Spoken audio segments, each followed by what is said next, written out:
Hey folks, we just had the most amazing rain here. It's been tipping down. It's still just raining a little bit lightly at the moment, whether you can see that on the video, but not enough to keep me from out here. I just wanted to come out and see how our kind of swales are working.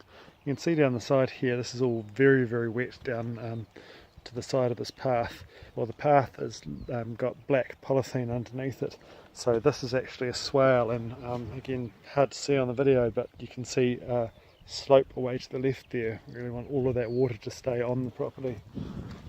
When we started here, we had pretty much a flat paddock. So what we've really tried to do is to try and direct some of the water so that when it does rain heavily here, because it's pretty dry usually, that it stays on the property. So around each of the trees, you can just see down here there's a mound around the bottom of this black boy peach. It's like a horseshoe shape that catches all of that water that's coming down here from the vegetable garden, which is over through here, down underneath the tree, and just catching it, slowing it down, letting it settle down. Really important to capture all that water. Over through here we've got a couple of hugelkultur beds that we're developing, and they've basically been set up so that there are a line across this very, very slight slope that goes across this property, and captures the water and pulls it and holds it. So there's another swale around here. Holds it and slows it down across the property. That's really important.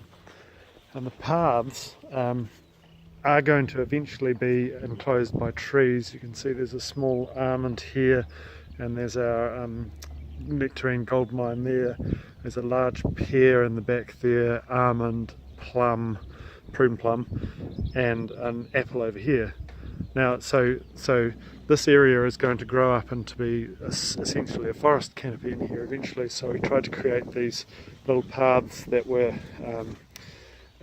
double duty here, that are like swales. They are slightly lower than the rest of the property, slightly lower than the rest of the garden areas. They capture the water, slow it down, let it sink in, and as you can hear that there, you can see the water. There's water sitting around in here, so this is capturing water, slowing it down, and letting it just move off down towards the lowest point of the property, which is over through here, and letting it sit. As you can see, we've kind of got some paths going through here, but actually those paths provide little flow areas if water does need to move across between the swales.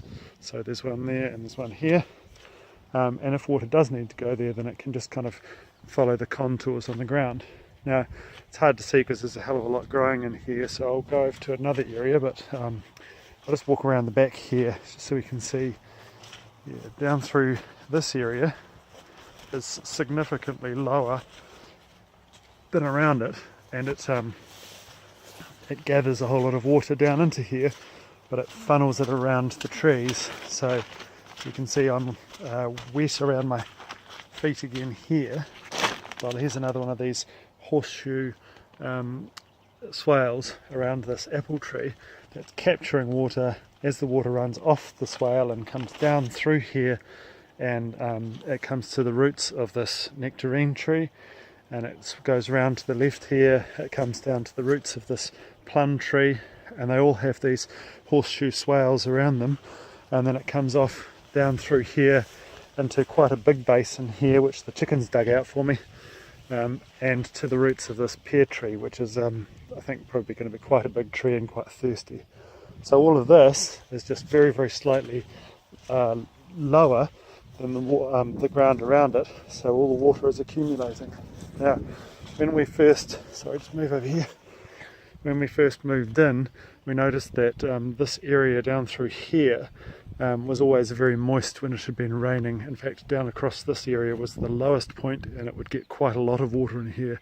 So last season we extended these beds out, so none of this between my hand there was all lawn. It wasn't garden.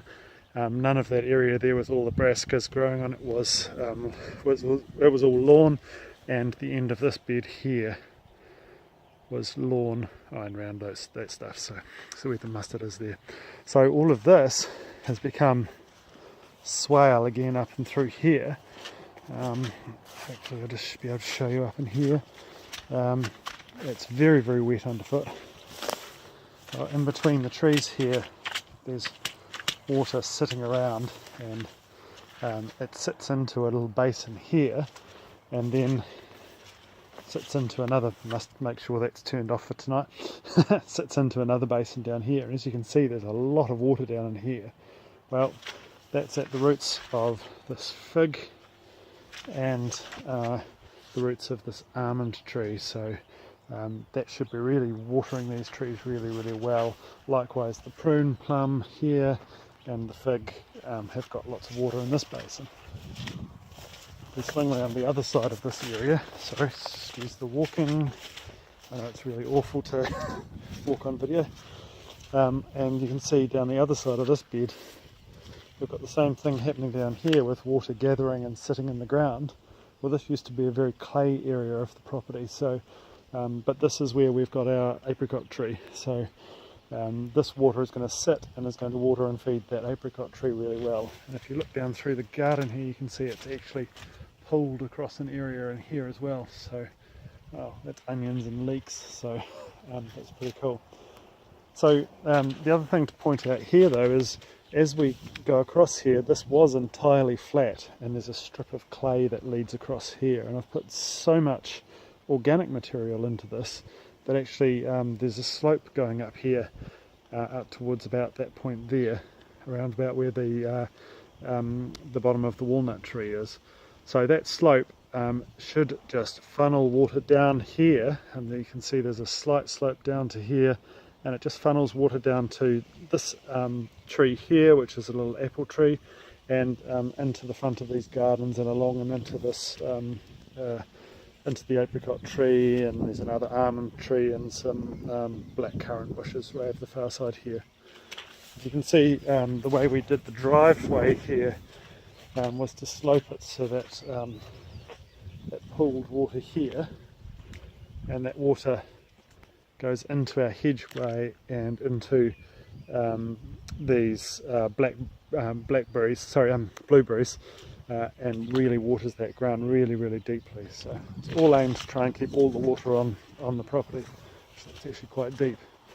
But just so you can see how much rain we've had, I think it's about 18 mils, but I left the wheelbarrow out in it, so you can see how much was in there, and it's a decent amount of rain's come down in like about an hour, so it's been pretty cool.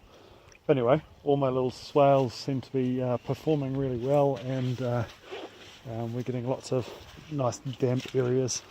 There's another kind of a hollowed out bit here around the base of this walnut tree, hollowed out on this side to try and capture the water as it flows down the property here. It'll go down in this direction and it gets caught by kind of a horseshoe there. So I've just put these bales here to try and shelter it and keep the roots nice and cool over the summer, and they'll feed it, but they're all sitting in a hollow at the moment. So anyway, it seems to be working really well. Things are really, really taking off. Slightly delayed our garlic because the storm was coming in, so I'll pick the garlic in the next little while. Anyway, it's enough rambling. Cheers.